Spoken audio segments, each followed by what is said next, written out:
తెలంగాణలో ఎమ్మెల్సీ ఎన్నికలు ప్రకంపనలు పుట్టిస్తున్నాయి. తమ అభ్యర్థికి ఓటేయమని నామినేటెడ్ ఎమ్మెల్యేకు డబ్బు ఇవ్వజూపాడంటూ టీడీపీ ఎమ్మెల్యే రేవంత్ రెడ్డిని అదుపులోనికి తీసుకున్నారు ఏసీబీ అధికారులు. నామినేటెడ్ ఎమ్మెల్యే స్టీఫెన్సన్ దగ్గరకు భారీ మొత్తంలో నగదుతో రేవంత్ వెళ్లగా అప్పటికే మాటు వేసి ఉన్న ఏసీబీ అధికారులు ఆయన్ను రెడ్ హ్యాండెడ్ గా పట్టుకున్నారు. 50 లక్షల రూపాయలు ఇస్తూ దొరికారు రేవంత్. తమకు అనుకూలంగా ఓటు వేస్తే కోట్ల రూపాయలు ఇస్తామంటూ టీడీపీ తనను ప్రలోభ పెట్టుతోందంటున్నారు స్టీఫెన్ కొన్నాళ్లుగా చెబుతున్నట్టు తెలిసింది. ఈ నేపథ్యంలోనే స్పెషల్ ఆపరేషన్ జరిగింది. రేవంత్ రెడ్డి రెడ్ హ్యాండెడ్ గా పట్టుబడ్డారు. మొత్తం 5 కోట్ల రూపాయలకు డీల్ కుదిరిందని, అందులో భాగంగానే 50 లక్షలు ముందు ఇచ్చినట్టు ఆరోపణలున్నాయి. స్టీఫెన్ కొడుకు ఇంట్లో నేరుగా ఆయనకే డబ్బులిస్తూ దొరికారు రేవంత్. ఎమ్మెల్సీ ఎన్నికల నేపథ్యంలో నేరుగా టీడీపీ ఎమ్మెల్యేనే డబ్బులిస్తూ దొరికిపోవటం సంచలనమైంది. రేవంత్, స్టీఫెన్ మధ్య జరిగిన ఫోన్ సంభాషణల్ని రికార్డు చేశారు ఏసీబీ అధికారులు. 2 సెల్ ఫోన్స్ ను స్వాధీనం చేసుకున్నారు. ఇప్పటికే ఎఫ్ఐఆర్ నమోదు చేసిన ఏసీబీ అధికారులు బంజారాహిల్స్ ఏసీబీ ఆఫీసులో ఇద్దరిని కలిపి విచారిస్తున్నారు. స్టేట్మెంట్స్ రికార్డు చేస్తున్నారు. ఫోన్ ట్యాంపింగ్ తో సాంకేతికంగా కూడా ఆధారాలు సంపాదించారు ఏసీబీ అధికారులు.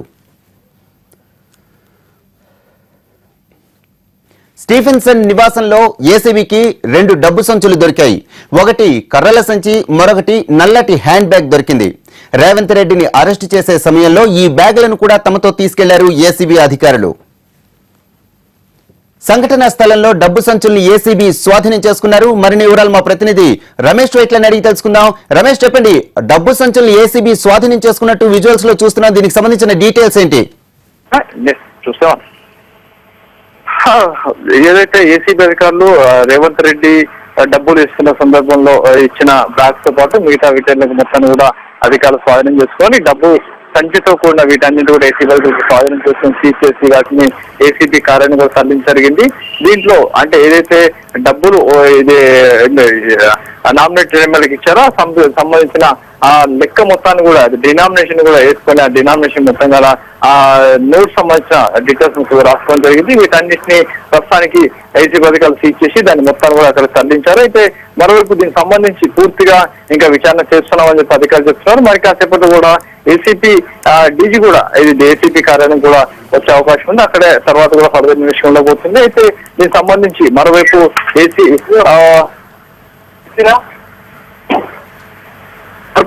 చెప్పండి రమేష్, ప్రస్తుతం మనం ఏసీబీ స్వాధీనం చేసుకున్న డబ్బు సంచులను కూడా తమతో తీసుకెళ్తున్న విజువల్స్ మనం ప్రత్యక్షంగా చూస్తున్నాం. అందులో ఎంత మొత్తం ఉన్నట్టుగా, ఏ నోట్లు ఉన్నట్టుగా ఈ డీటెయిల్స్ ఏమైనా బయటకు వచ్చాయా? ఏసీబీ అధికారులు స్వాధీనం చేసిన మొత్తం డబ్బులు 1000 రూపాయలు డినామినేషన్ పెద్ద ఎత్తున ఉన్నట్లుగా అధికారులు చెప్తున్నారు. దీంతో 500 రూపాయల నోట్లు కొద్ది మొత్తంలో ఉన్నాయి, 1000 రూపాయల సంబంధించిన డినామినేషన్ పెద్ద మొత్తంలో ఉన్నాయి. దాంతో పాటుగా ప్రధానంగా చూసినట్టు ఈ మొత్తం డినామినేషన్ కూడా ఆర్టీఓ సమక్షంలో దాన్ని పూర్తిగా రాసేసి సాక్షి సంతకం సిద్ధమైన తర్వాత మిగతా అందరితో సంతకాలు చేయించి అది తర్వాత ఇన్వెస్టిగేషన్ కంప్లీట్ జరిగింది. రమేష్, ప్రస్తుతం రేవంత్ రెడ్డి ఎక్కడున్నారు, ఫర్దర్ ఏం చేయబోతున్నారు?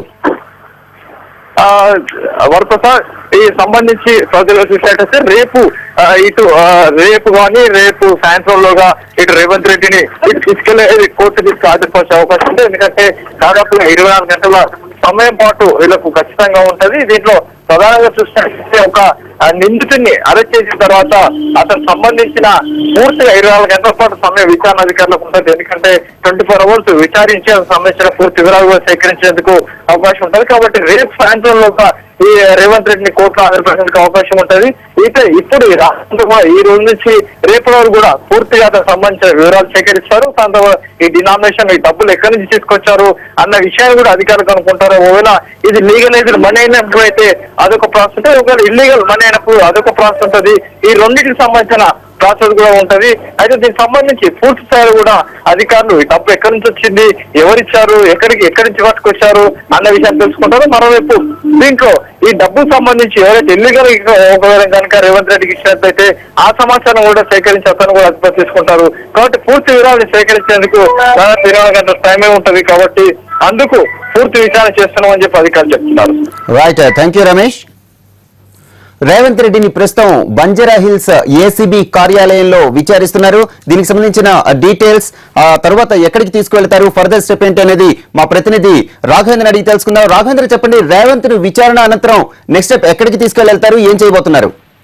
వరప్రసాద్, ఏసీబీ హెడ్ క్వార్టర్స్ లో టీడీపీ ఎమ్మెల్యే రేవంత్ రెడ్డిని విచారిస్తున్నారు. అయితే ప్రస్తుతం పోలీసులు విచారణ తర్వాత పూర్తి స్థాయిలో ఎఫ్ఐఆర్ నమోదు చేసే అవకాశం ఉంది. ఎఫ్ఐఆర్ నమోదు చేసిన తర్వాత నేరుగా మెజిస్ట్రేట్ నివాసానికి తీసుకెళ్లే అవకాశాలు కనిపిస్తాయి. దీనికి సంబంధించి కూడా ఏసీబీ అన్ని ఏర్పాట్లు చేస్తున్నట్టుగా తెలిసింది. అయితే ఈ కేసు సంబంధించి ఏసీబీ ఎటువంటి శిక్షణ కేసు నమోదు చేస్తున్న అంశానికి సంబంధించి కూడా రకరకాల వాదనలు కూడా వినిపిస్తున్నాయి. అయితే ఏసీబీ దగ్గర పూర్తి స్థాయిలో ఆధారాలు ఉన్నట్లయితే ఖచ్చితంగా ప్రివెన్షన్ ఆఫ్ కరప్షన్ యాక్ట్ కింద కొన్ని సెక్షన్లు నమోదు చేసే అవకాశం ఉంది. అదేవిధంగా ఐపీసీ కింద కూడా చేసే అవకాశం ఉంది.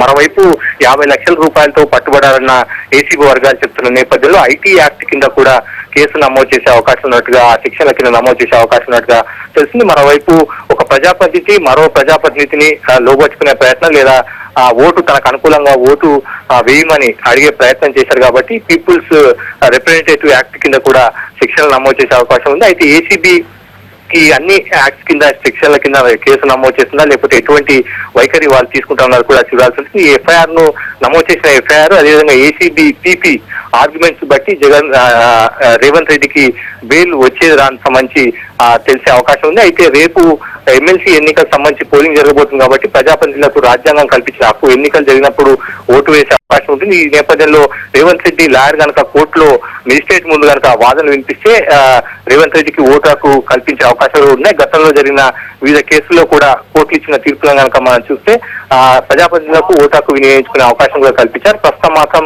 ఏసీబీ ఆఫీస్ లో విచారణ జరుగుతుంది. పూర్తి స్థాయిలో ఎఫ్ఐఆర్ నమోదైన తర్వాత రేవంత్ రెడ్డిని నేరుగా ఏసీబీ మెజిస్ట్రేట్ నివాసానికి తీసుకెళ్లబోతున్నారు. Varaprasad. Right, thank you Raghavendra. ఇప్పుడు షార్ట్ బ్రేక్.